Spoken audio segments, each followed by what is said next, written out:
Welcome to the second weekly omnibus edition of David's Daily Digital Dollop. I had a crazy idea in 2016 that I would release a podcast every single day. I'm recording this in 2022, where I've had the idea that it seems ridiculous to have 366 podcasts just for 1 year. So instead, I'm trying to streamline things, and so I've created these weekly omnibus editions. And these are the dollops from week 2. When you hear this sound, it means we're moving on to the next dollop. And we start with one of my personal favourite dollops. Don't worry, I have quite a lot of personal favourite dollops, so it's not as if it's all downhill from here. I remember particularly enjoying writing this one, getting really immersed in it, and then really enjoying the acting. See what you think as we head into the second weekly omnibus edition of David's Daily Digital Dollop. After a 2-year dalliance with an Apple Mac, not like that, you dirty animals, I'm now back to using Windows more or less entirely. Don't worry, this is not going to be a blog post exclusively for nerds. I haven't used my Mac for a couple of months, but I needed to turn it on in order to get some files off it. A few seconds after switching the computer on, I got a huge shock. The Mac, as if indignant at my betrayal, made a deafening sound. It was so loud that it caused the people that I'm living with to wake up with a jolt. This was not the first time that it had happened, although I'd never experienced it at such a high volume before. The sound was the generic Apple Mac startup sound that occurs a few seconds after turning on. I think it remembers where your volume was set to the last time you were using the computer and chimes accordingly. The last time I used the Mac was during a gig and the computer was connected to a mixing desk and set to the highest possible volume, hence its ferocity. There is no way that I have found to circumvent this sound. Even when you plug the headphones in, the sound still plays through the speakers. If I forget to set the volume to a low level before shutting it down, then there is nothing that can be done about the loudness of the sound when it turns back on. This is not the first time that I have woken people up with the Mac startup sound, nor am I the only person who's experienced this. The youngun's very own Michael Hughes has got into trouble off his girlfriend for turning on the computer in the middle of the night, unable to sleep, and then waking the entire house up with the cursed Apple startup sound. And once the button has been pressed, nothing can help you. If you press the on button and then realise with horror that the laptop volume was set to high before you shut it down, and is therefore about to seriously piss off your girlfriend, waking her and the entire household and all the neighbours down the street up, there is nothing that you can do to stop it. You are powerless. Frantically pressing volume down repeatedly is useless. The Mac plays the sound just as loud as it deems fit. Plugging headphones in won't help you. The Mac doesn't give a toss. It will chime loudly through the speakers regardless. It may even chime through the headphones as well, meaning that if you're wearing them when it chimes, you are likely to scream out loud in shock of hearing such an ear-splitting noise directly fed into your ears. There isn't enough time to run out of the room with the laptop, hoping to get far enough away from sleeping people. You have about 2 seconds till the hideous, loud noise begins. The battery packs on the Macs are completely covered over, so you can't even yank the battery out. And don't go thinking that holding down the off key immediately after switching it on is going to help you either, because it won't. All that will happen then is that the sound plays, your girlfriend wakes up, the Mac then powers down, your girlfriend slaps you, and you're back at square one. If you really do need to use the computer, then you have no choice but to switch it back on again and let the chimes of doom seal the deal on your breakup once and for all. I don't know whether I have any readers to this blog or listeners to this podcast who work as spies. I would imagine one of the first things you learn in spy school is not to use an Apple Mac computer. Okay, we've managed to smuggle ourselves under the cover of darkness into the enemy's headquarters. I know. I can't believe it. The place had cameras everywhere. Then there was that crazy alarm system with the 30,000-digit code, which you managed somehow to know and enter correctly, while all the while being chased by that giant killer robot. Oh, but then, when we were caught by those armed security guards, I really thought our game was up. But then you pulled it out the bag again. Managed somehow to seduce every single one of those security guards, convinced them to partake in bondage, tied them up, and shot them all. Oh, that was out of this world. Oh, and the sex was pretty good too. And then, just as I thought we'd finally made it, we were presented by another control panel, and somehow you managed to guess the 140,000-digit code. And now here we are. Oh, now what do we do, boss? When you're in this game, son, you've got to think of everything. Codes, alarms, security guards, killer robots disguised as harmless-looking teapots. Ha, I've seen it all before. Ah, I wondered why you went crazy earlier when you saw that old teapot. I thought it was a bit unusual when you opened fire on it, but I didn't want to say anything at the time. It didn't really seem appropriate, plus you had that weird look in your eyes again. Son, when you've been a spy as long as I have, you learn to trust nothing, especially teapots. Although, on this occasion, it did turn out to be just a teapot.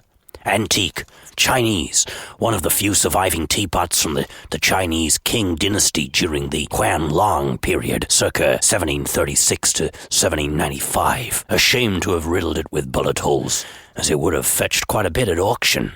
Or I could have just taken it home and given it to my wife, but never mind. Anyway, I can't sit here under the floorboards of an enemy's headquarters chatting about antique teapots all day. There's work to be done. All I need to do now is log on to their mainframe, which is a piece of cake. I can't believe they thought that I wouldn't see through that disguise. Hiding your mainframe computer inside a piece of cake, why, that's one of the oldest tricks in the book. Once I've hacked into their mainframe, then I'll shut them down forever. The bastards. And then we'll have a slice of cake to celebrate. A shame I got rid of the teapot. It would have been nice to have had some tea with it, too. I've got some lovely chamomile tea bags in my pockets. Calms the nerves down, you see. You need something to calm you down after a hard day's work, sexing armed security guards and smashing up antique robots. Victory is in sight, my friend. 30 years of my life I've worked on this. 30 years of my life I've waited for this moment. 30 years. And now, finally, all I need to do is turn on the computer, enter the 750,000-digit code, which fortunately I had the foresight to copy to the clipboard in advance, and then watch their evil empire crumble. I must admit, when my bosses told me that I had to take the work experience boy with me on this mission, I was, quite frankly, livid. I thought having you here would ruin everything. But you've done good, boy. You've done real good. Anyway, this is the end. Turn on the computer. Turn on the computer, son, and let's end this now. Okay, boss, here goes. Hang on. What? Is that a Mac? You brought a Mac? You idiot. Don't turn it. Shit. Oh, I hate you, Steve Jobs. Ah, look who it is. Hello again, my old friend. I knew we'd get him one day. Foiled by an Apple Mac computer. Did that man not go to spy school? Oh, we've been through some scrapes together, haven't we, my old friend? Remember that time when you thought you seduced me, had sex with me, and then you thought you'd kill me? No, I was onto you. I ran away straight after the sex. I didn't even need to have sex with you, but I just felt like it. Well, you've never forgiven me for that. We could have been good together. So good together. You had to be one of the good guys. Oh, well, I best we guess search his pockets, see if he's got any information to give us. Oh, what's this? Chamomile tea. Oh, very nice. Oh, I shall have some of that later. Calm my nerves down. It's been a bit of a stressful day. Not to mention all those dead security guards with glazed expressions on their faces. I know what you did with them, you dirty dog. Then again, I can't imagine a Windows computer doing much better in a planet-saving mission. Okay, we've got just seconds to spare. All I need to do is type in the code and take the enemy's weapon system out. Yes, got it. Okay, now I just need to press the Enter key and the world will be saved. Oh no, what's this? Windows has encountered a problem and needs to close? Oh, I'm trying to save the planet, goddamn! I was just seconds away. What, do you want to send a problem report to Microsoft? This will help us fix this and similar problems in the future? There is no future, Microsoft! There is no future! We're all doomed! What? Hang on. What's happening? Why aren't we dead? Oh, it turns out that the enemy was using Apple Maps to locate us. So, they've got their lasers pointed in completely the wrong direction. They've just blown themselves up. Brilliant. Disaster averted. Well, I might as well restart this computer and have a cheeky game of Spider Solitaire. I slide my hand behind her head and bring my mouth down on hers in a hard, demanding kiss that stirs up a raw hunger. A kaleidoscope of emotions rip through me, but the prime one need. It spreads through me, not slowly but like wildfire, burning everything in sight. I feel the softness of her body pressing through the thin fabric of my shirt, the erotic slide of her tongue against mine, and desire escalates to a dangerous blaze. Her arms are flung around my neck, and she purrs deep in her throat, like a thoroughly contented kitten. Rock hard, I feel her tug my shirt out of my trousers and slide her hands over my skin, clearly greedy to touch me. And I am equally greedy to touch her, my fingers now on her buttons, loosening them, giving me access to the smooth, creamy skin revealed by the lace of her bra. My body craves hers. It is a visceral, physical need that drives all thought from my brain. But now, she stills, places her hands on my chest and draws her mouth away from mine. Sensing her change, I stop myself from dragging her back. Why are you describing everything we're doing in great detail? Damn, you noticed. I thought that my passionate antics were so intense that you wouldn't realise that I was commentating everything that was happening into a hidden digital recorder, so I could transcribe it later for my blog. I knew after all this love-making, I was bound to be tired for most of the following day, so I figured that I could save myself some time by writing this blog essentially tonight, but my cover has been blown. Well, that's the only thing that's going to be blown tonight. Oh, come on, I think that joke was a bit obvious, if you don't mind me saying. Yes, I bloody well do mind you saying. And stop trying to change the subject.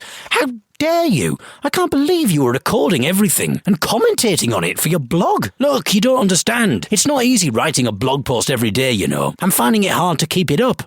Well, it's probably for the best that we stop then, isn't it? You should maybe go to the doctors about that. Oh, come on, that's another really obvious joke. I bet you'll still put them in the blog though, won't you? You'll be so desperate for material that you'll include it. I won't. I've loads of jokes of my own. I won't need to use your predictable erectile dysfunction gag. Well, we'll see, won't we? But if you do use my jokes, then you better credit me. If you claim them as your own, then I'll leave a comment on your website telling everyone about that weird fetish you have with the... All right, fine. If I'm really short of material and I resort to using your tacky penis jokes, then I promise to credit you. Oh, and just for the record, I did not purr like a thoroughly contented kitten. I had a bit of mucus lodged at the back of my throat that I was trying to shift. Purrs like a thoroughly contented kitten indeed. You are weird. That's the kind of thing that people write in these romantic novels. When you write up this blog post, I want you to tell everyone the truth. I want them to know that I was merely clearing some mucus from the back of my throat. I can't write that. It would sound completely hideous, ridiculous. It would ruin the narrative. It would spoil the sexy vibe I had going. I'm not having people thinking that I was purring like a thoroughly contented kitten, David. It's embarrassing. Look, if you don't tell them that I was clearing mucus from my throat, then I shall leave a comment on your blog telling everyone about that weird thing that you did with the... Okay, fine. Let's compromise. How about I just play this recording into some speech recognition software and just upload the transcript of this conversation for tomorrow's blog post? Except none of that actually happened. But then you knew that already, didn't you? I pilfered the opening of this blog post, including the purring kitten line, from a romantic novel called Suddenly Last Summer by Sarah Morgan, which I found by Googling ridiculous romantic fiction extract. Hello to Chloe, who commented on yesterday's blog post saying, David, might there be a gap in the market for erotic fiction recited in a northern accent? I think it's clear what Chloe is driving at here. She was obviously turned on by my reading of the erotic fiction extract at the start of yesterday's podcast version of the blog. I think that Chloe is, in a roundabout way, essentially putting in a request for me to release a kind of erotic fiction audio series. But she's a bit timid about asking in such a brazen way, so disguised her desire in a sentence that sounded a bit more nonchalant and a little tongue-in-cheek, which actually reminds me of one of the scenes from that erotic novel. I believe A Little Tongue-in-Cheek was actually one of the chapter titles.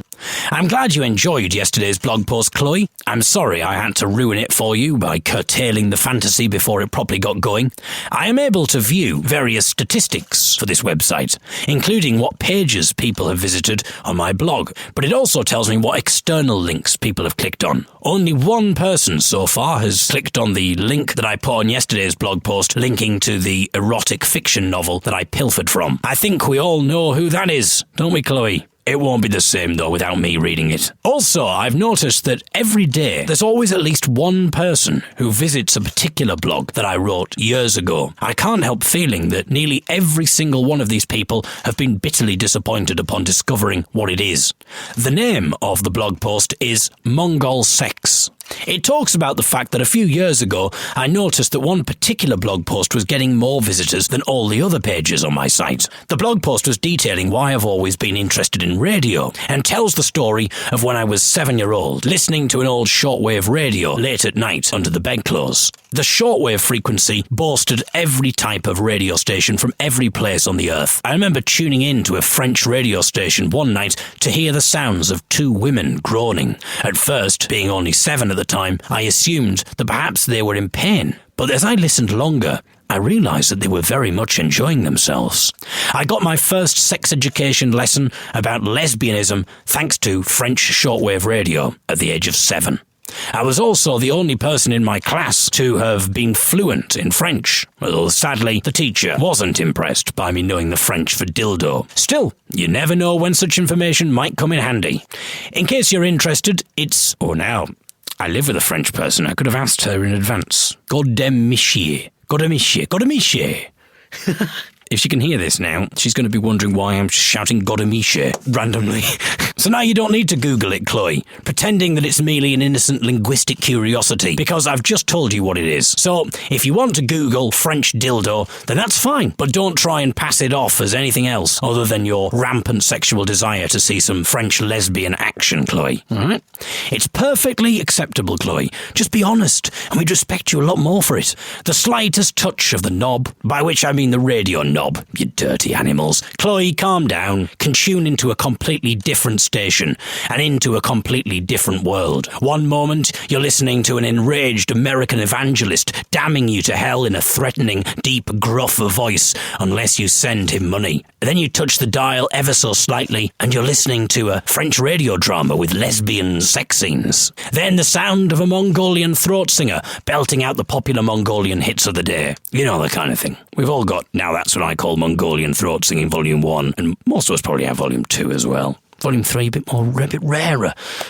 I think, to be honest, they were just scraping the barrel by Volume 3. So basically, I wrote a blog about my formative radio experiences, and I ended up getting loads of visitors for it, although when I did some digging into the stats, it soon became clear that people had come across my website because they had Google searched terms such as Mongol sex, Mongolian sex, Mongolian lesbians dildo deep throat. All words that appeared in my blog post, only in a very different order and in a very different context to the one hoped for by the Googlers. I'd imagine that you'd have to go quite a way down the search results before my blog post came up. But some people do find it by Googling those words, which makes me wonder just how insatiable their appetite must be for this kind of thing. They must have already looked at tons of porn sites, but still felt that they'd not seen quite enough Mongolian lesbian sex scenes yet, so just kept ploughing deeper and deeper through the internet. Feverishly, their hands shaking, they clicked onto my website,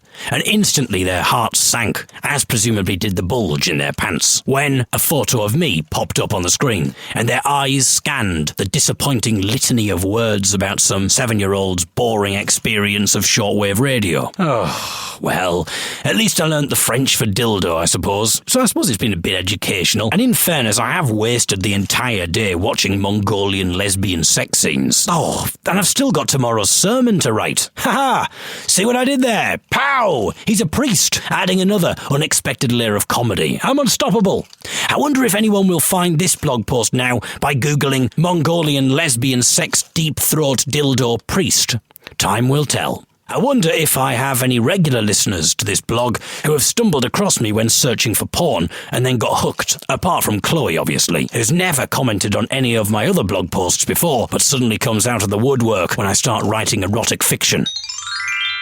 Last night I had a dream in which I was having an argument with my ex-girlfriend. I can't remember what we were arguing about, but I do know that I was definitely right and she was most certainly wrong. The argument was getting quite heated and seemed to have been going on for some time. Eventually our verbal exchange reached its peak, and I think we might have been just about to reach the angry makeup sex stage. Of course, this coincided with my alarm going off. I think that my ex knew exactly what she was doing. The makeup sex idea was definitely engineered by her. In the dream, I thought that she was just being reconciliatory, but now that I see this in the light of day, I'm convinced that she knew exactly what she was doing, timing her amorousness deliberately to coincide with my alarm going off, giving her the last laugh and hammering the final nail in the coffin. But you'd have to ask her that if you really wanted to know, although, trust me, she denied any of it ever happening and said that it was my own imagination just making it up. But again, that's just the kind of thing that she would say. And believe me, sneaking into her ex-boyfriend's dream to taunt him is precisely the kind of thing that she'd do. And I am not paranoid. I am not. Who said that? Shut up. I am not paranoid. However, the dream did give me a topic for this blog. I started thinking about how blindness influences the way that I behave when it comes to potential areas of conflict, such as an argument. Being blind can make it difficult to be charismatic or authoritative. If you can't see, then it seriously can impair your ability to make a dramatic exit. Let's use the example of a heated argument between a blind man and his partner. "You've got away with this for far too long. Well, let me tell you, I don't need you anymore. I'm out of here," the blind man declares, his head held high in triumph. In truth, he was quite pleased of this passionate soliloquy. He'd made his point very well, very forcefully. Now, all he had to do was storm out of the room. That's what was needed now, a dramatic exit. So, with his head still held high, he walked in the direction of where the door was. Except it wasn't. He crashed into the wall, bruising his chin. Maybe holding his head up high wasn't helping matters. He needed to focus his vision down, closer to the ground, because his eyes didn't focus properly at this height and angle. It was a shame to lose the head held high posture. He was pretty sure that it helped add extra indignation and charisma to his exit, but he was also aware that he was in serious danger of losing both of those things completely if he crashed into another wall. He needed to find the door, maybe make one final declaration. He quite liked the "I don't need you anymore, I'm out of here." He thought that was quite effective. He would show her. He would leave her with that ringing in her ears. He could just imagine her now, sobbing on the phone to her friends, reciting that line to them, barely able to say the words through her tears. And it would serve her right. But the door. He must find the door. They'd put it here somewhere. He could see a jet of light in the corner of his left eye, coming from across the other side of the room. That must be where the door is, he surmised. The glass panels of the door must be amplifying the light.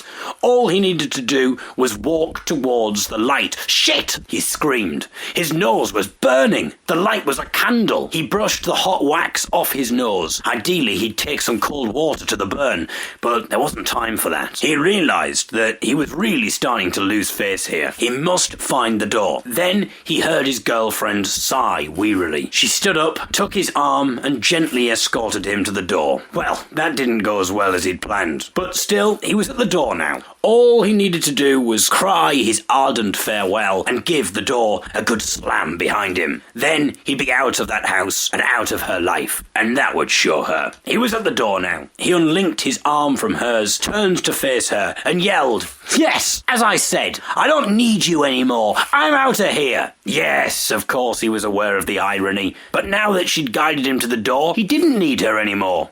He grappled for the handle. Where was the sodding thing? After a few seconds of fumbling, his girlfriend gave another weary sigh and opened the door for him. Again, he became acutely aware of the increasing irony. Maybe he should shout that he didn't need her anymore again. After all, she'd taken him to the door and opened it for him, so now he didn't need her anymore. Yes, so, as I said, I don't need you anymore. I'm out of here. The words didn't sound quite as powerful and as sincere and as authoritative that time, did they?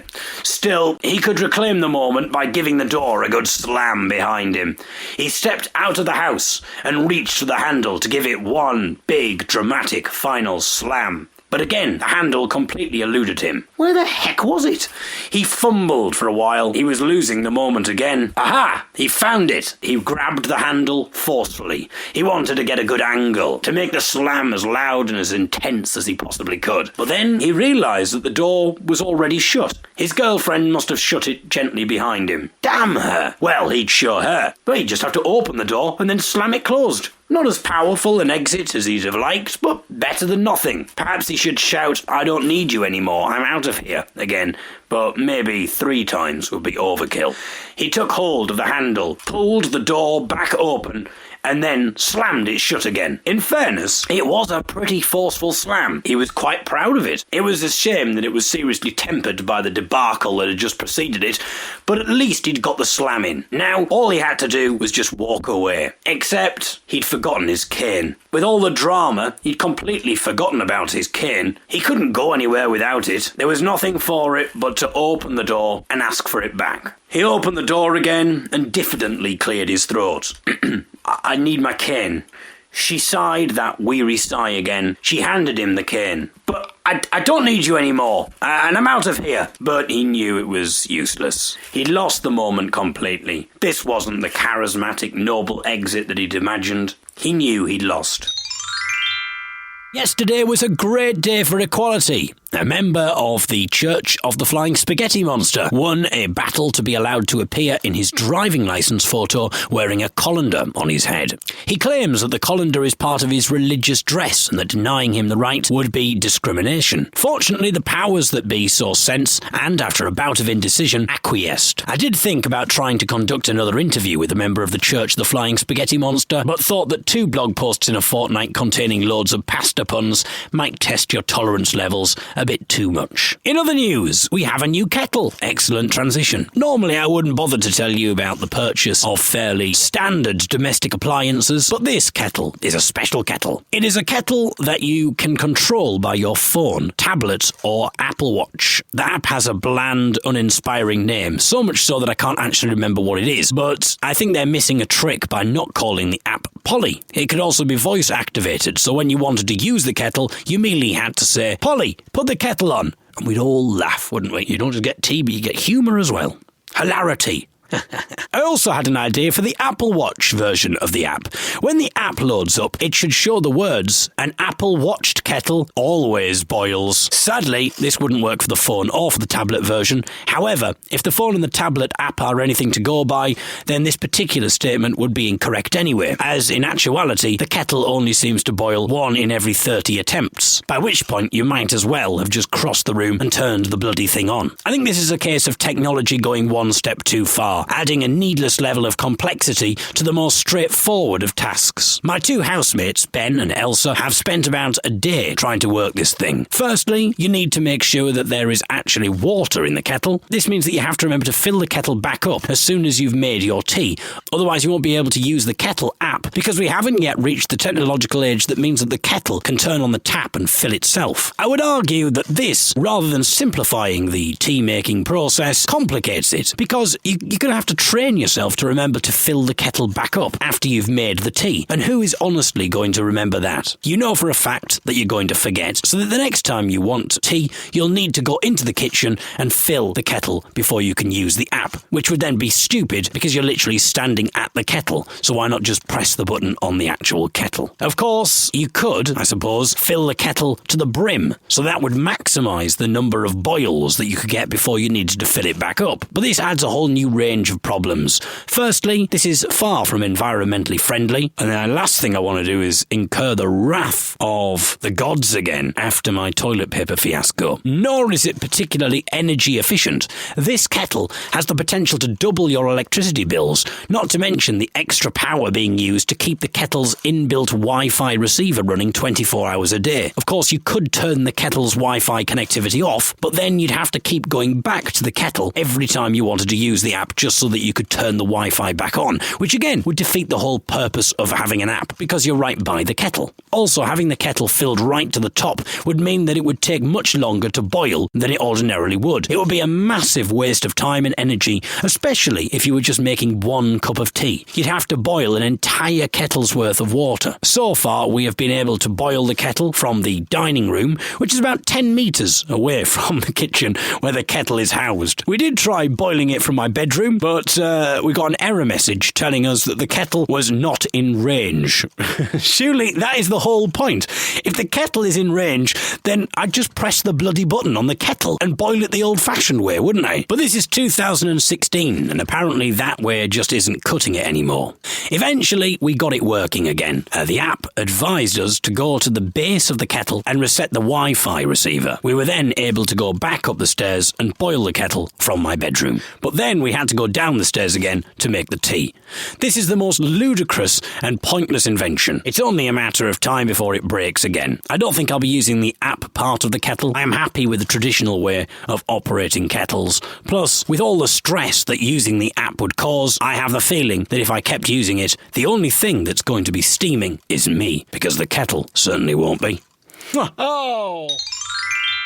My real-life kettle nightmare, as discussed in yesterday's dollop, seems to have brought about a literal nightmare, and one which was far more dramatic and dark. My dream began with a man sitting in a futuristic-style house where all the domestic appliances were controlled by computer, phone or tablet. He was sitting at the kitchen table waiting for the kettle to boil when his TV switched itself on. The man was confused as he hadn't given the instruction for that to happen. Then the words, "You're going to die," flashed up on the screen. The words were also proclaimed over the speakers. At this point, the kettle began to levitate and fly towards the man. Quickly, the man leapt up from the table and began to run, while the kettle pursued him. Now and again, the kettle would get close enough to him to tip some of its boiling water onto him, but not close enough for the whole contents to scald him. He fled in the direction of the nearest door, but it wouldn't open. He frantically, repeatedly pressed the button on his phone that usually opened the door, but the words, "You're going to die," just kept flashing up at him. The kettle had now gained on him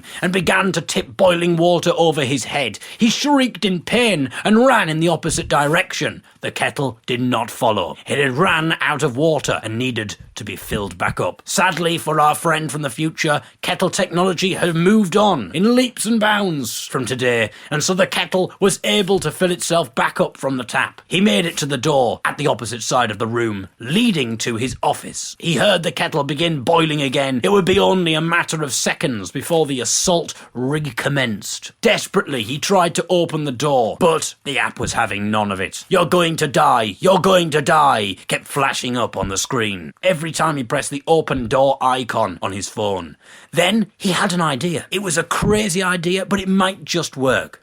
He remembered that there was a manual way of opening doors that didn't rely on electricity or the use of a phone. He racked his brain, trying desperately to remember how to do it. He recalled seeing his granddad doing it once, but that was years ago. It was during a fancy dress party when they all pretended to be from the 21st century and did funny things like eat real food that wasn't in pill form and watch 2D videos. His granddad, always a bit of a joker, decided to open the door the old-fashioned way, and how everyone laughed. How did people live back then? Then the memory came to him. That's right, all you needed to do was push the door handle down and then pull the handle towards him, and the door should, in theory, open. Could this crazy system really work? He had no choice but to try, and quickly, as the kettle was getting up to full boil again. He pressed down on the handle. It was stiff, but it capitulated under the force of his hand. Then, with mounting trepidation, he pulled the door towards him, and it opened. He stepped into his office. He assumed that shutting the door must also work in the same way as opening it. He gave it a go, and it worked. But there was no time to bask in his glory, for the kettle had clearly boiled and was now coming for him again. He couldn't override the electricity. He wasn't at that part of the house, and there was no point trying to reach it because he'd be assaulted by the kettle again, and there was no point trying to use the app because he'd be thwarted by the "you're going to die" message. He'd have to keep going through the house, door by door, opening and closing it manually, hoping that he could eventually reach the front door and to escape the demented domestic assaults. The drama continued in this manner for quite a while, with other appliances joining in. At one point, there was a noise from the printer which started spitting bits of paper out. There was so much paper that it began to get hemmed into the corner of the room where he was hiding from the rogue kettle. The pieces of paper all said, "You're going to die." He began to go crazy and started shouting, "Fax machine, please! Don't do this! Fax machine, turn off! Turn off!" I think my brain started losing the plot here a little bit, because I very much doubt that the fax machine would have really made a triumphant return in this futuristic age. But perhaps I am wrong. Maybe the fax machine is the one single piece of technology that our distant future descendants hold in high regard, much higher than in fact we did. Perhaps this is a warning in dream form, a vision of the future. Maybe the app kettle is just the start of a very slippery slope, and at the bottom of that slope waits billions of evil domestic appliances who have conquered the world and have set their former human owners to work for them as slaves. Or maybe it was just a dream.